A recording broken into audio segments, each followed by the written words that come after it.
Each situation is unique, so it's critical that you hire a legal representative to better help you navigate the scenario. Generally, when a tenant stops paying rent, the landlord has to proceed to serve a notice for non-payment of rent, which is the N4. The N4 is a 60-day notice.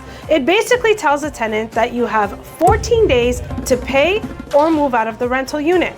If the tenant does neither, then the landlord has to commence a legal proceeding through the Landlord and Tenant Board. In doing so, the L1 application to evict and collect the rent arrears has to be filed with the board. It'll then take 7 to 8 months for the board to issue a notice of hearing. On the day of the hearing, the landlord has to advocate their position. They can do so by attending mediation or going in front of the adjudicator. If you attend mediation, the parties hopefully will reach a meeting of the minds. Of course, sometimes in mediation, the parties don't agree.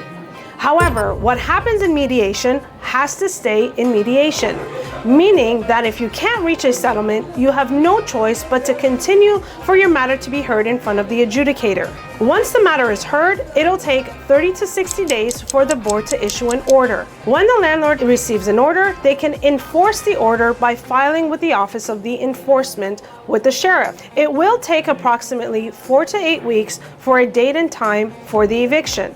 After the tenant is evicted, the landlord has 72 hours to make arrangements with the tenant or vice versa for the tenants to remove their belongings from the property. After 72 hours, the landlord can really do what they want. They can sell, keep, or dispose anything that's left behind. If a landlord has an order to collect what is owed, they can do so by enforcing garnishment. They can garnish the tenant's wages or garnish their bank accounts.